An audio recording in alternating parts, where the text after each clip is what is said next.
Morning everyone.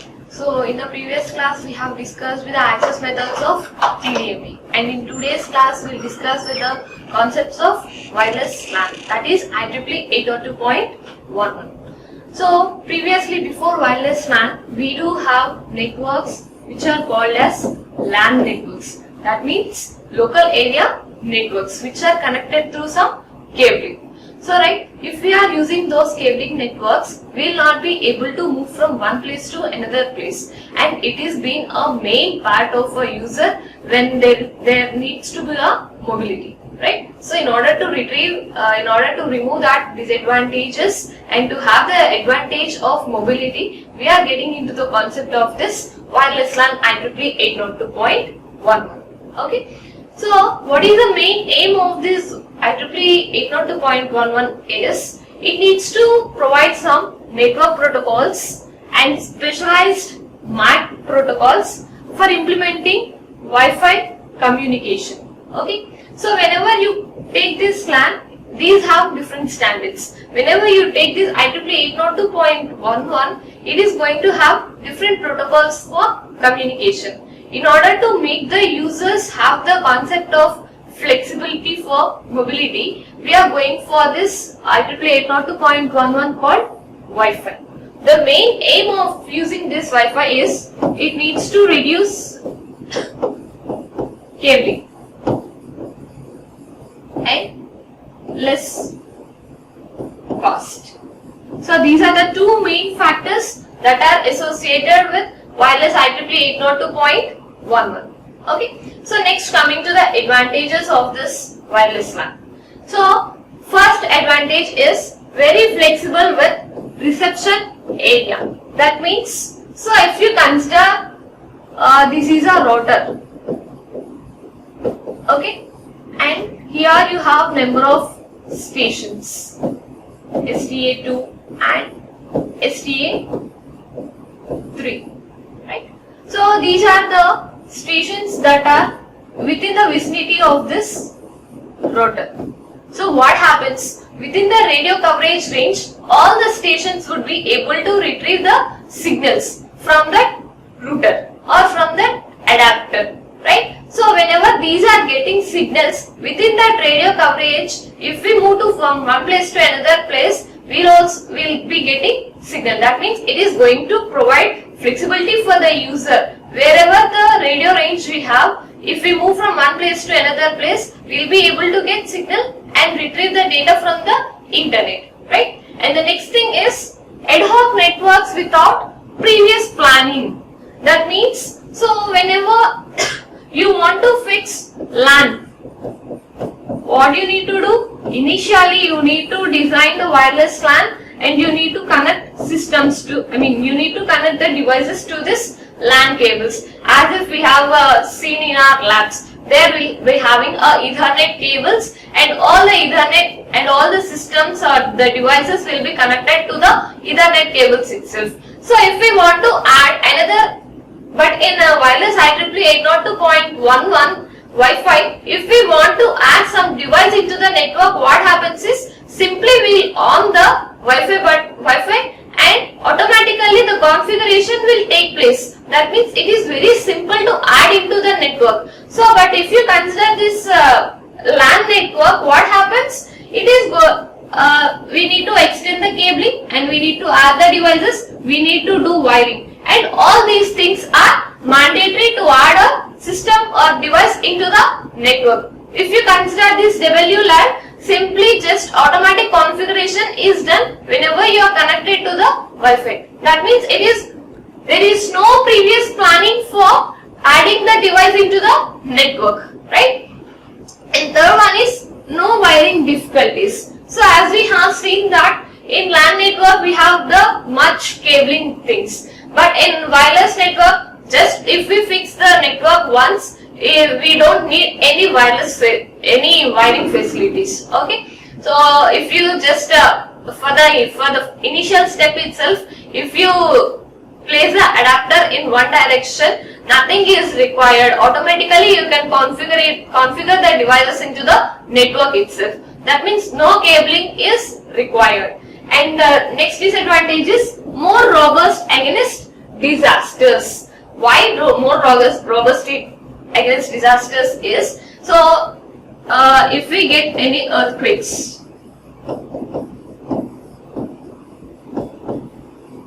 what happens?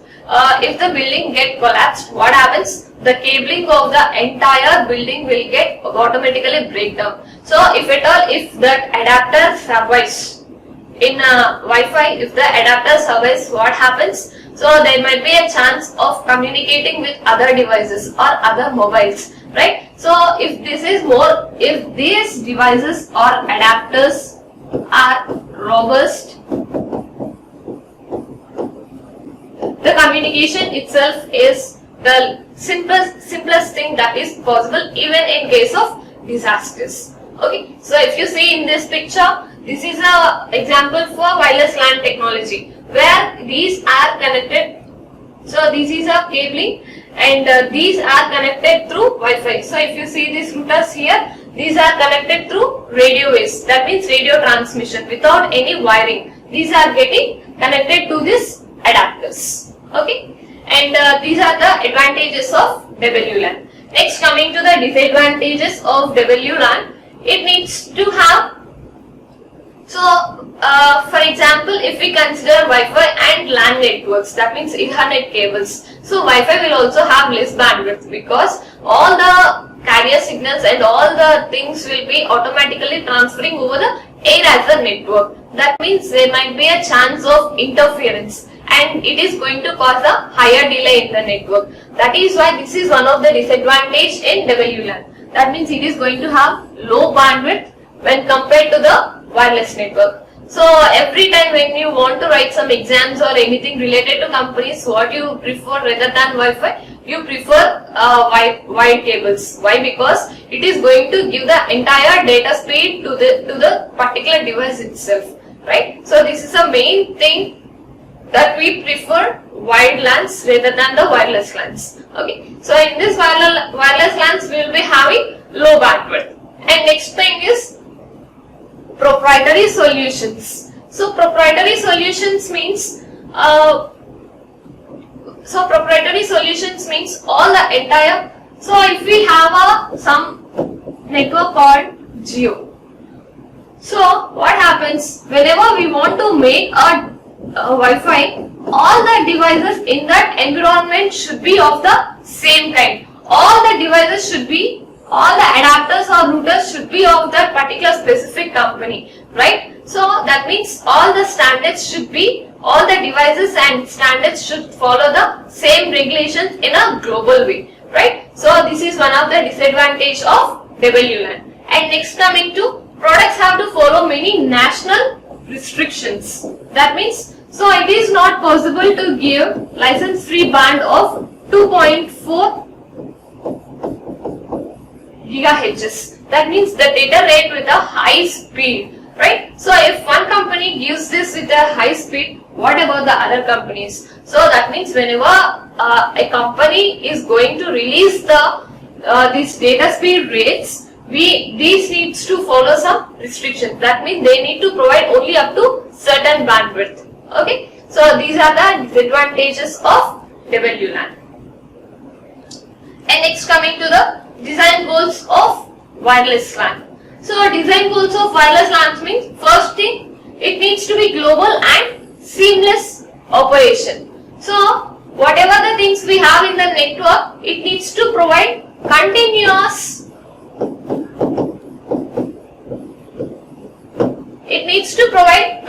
signal to the devices without any interruption in the network. So if there is no power in the area, so what happens? There will be no signal. Obviously that happens with the WLAN also, but we need to go with, the main thing is we need to provide with seamless operations. And next one is low power for battery use. Automatically the devices which we are working will have the low power.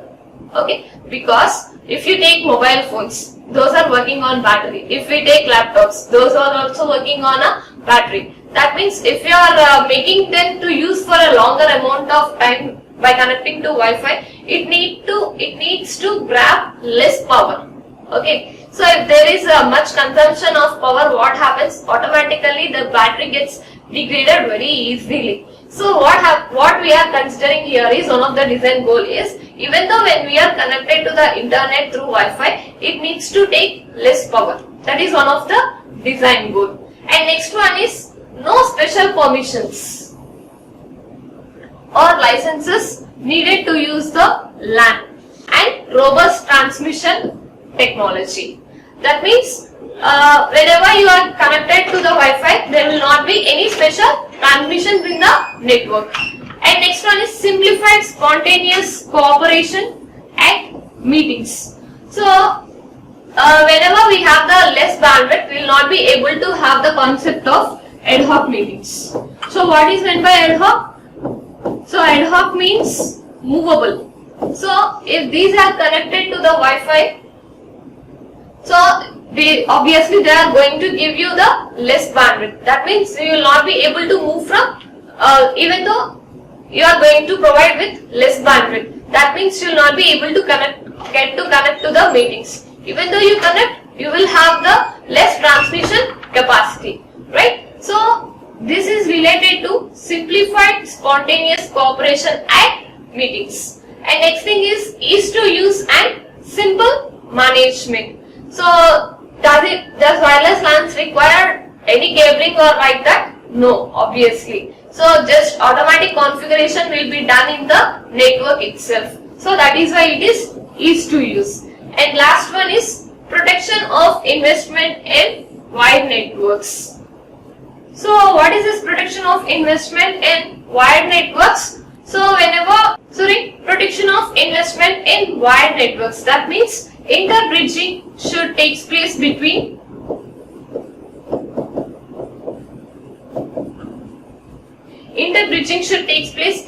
the different LAN networks. Okay, so that is the protection of investment in wired networks, right? And these are the design goals of WLANs.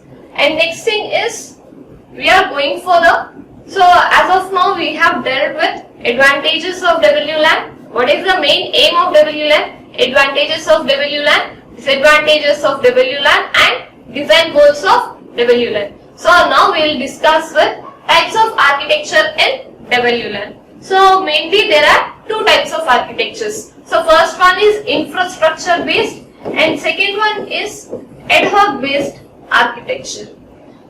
So this is the architecture for infrastructure based. Let us discuss this in depth in the next slides. Okay. So this is wired networks. So this is an access point. This is a cable.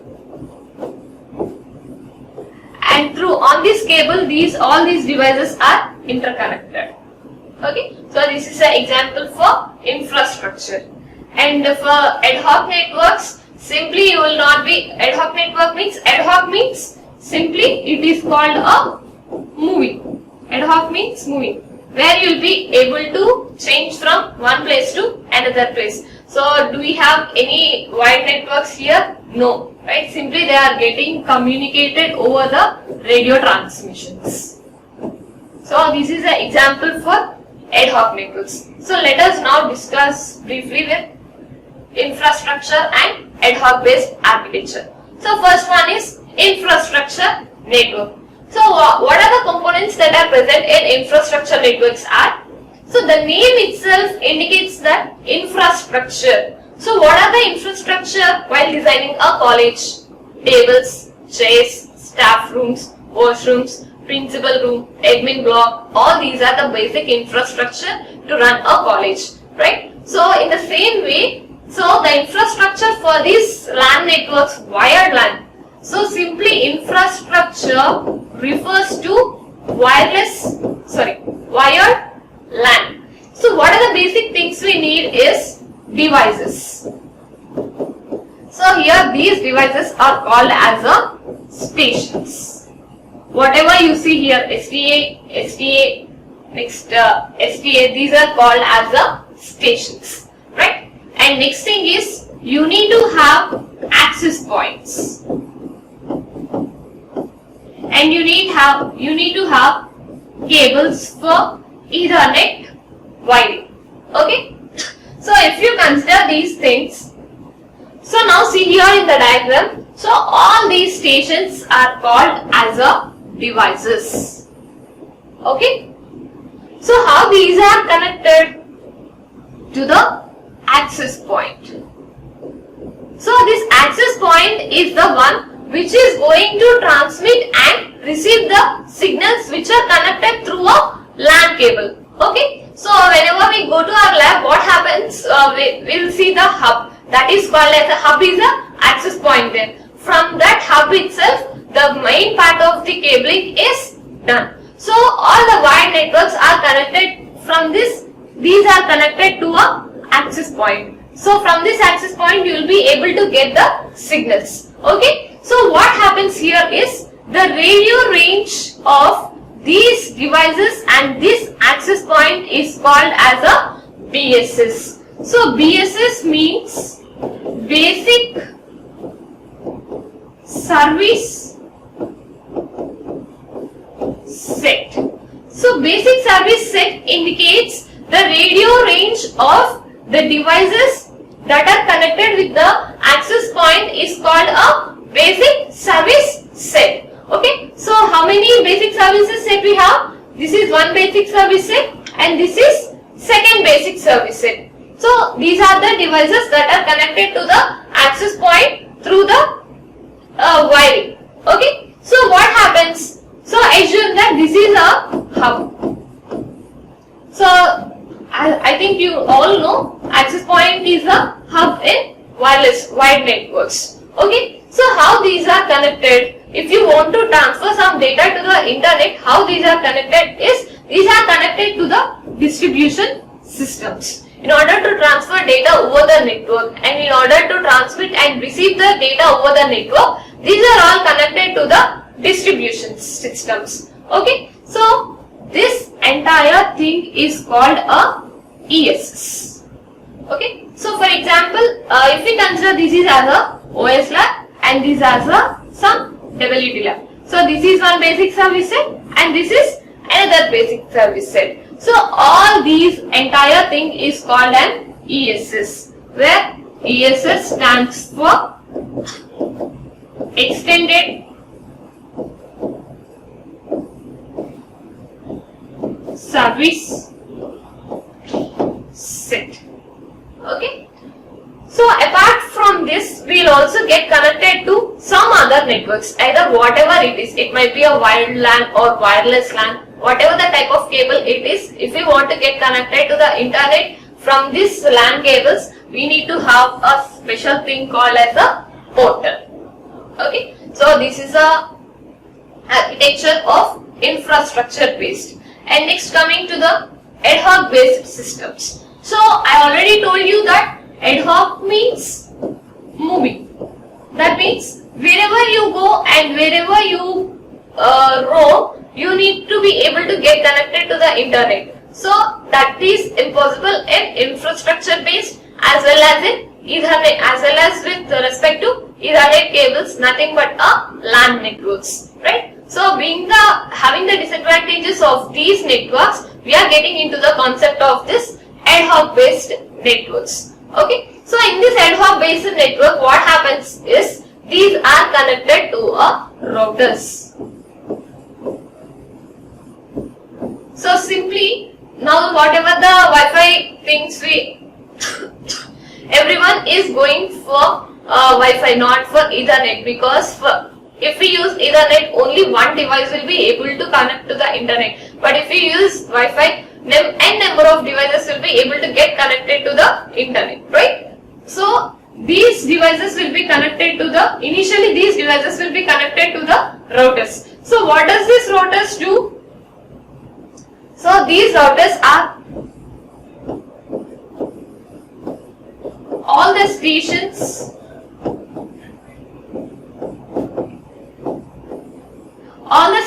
will get connected to this routers. So this thing is called as a IBSS. That means these are connected through the radio wave transmission over the air as the interface, right? So what is IBSS? So IBSS stands for IBSS,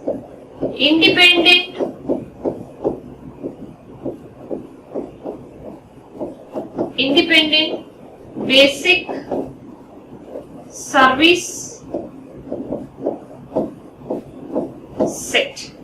So in ad hoc networks, so if we consider our home, there will be a Wi-Fi router. So whatever the devices that are connected within that radio coverage range, that is called as the IBSS. So in this diagram we do have two IBSS. This is IBSS 1 and this is IBSS 2, where these are connected to some LAN network and these are connected to different LAN network. Guys, this LAN network indicates that it is a wireless LAN.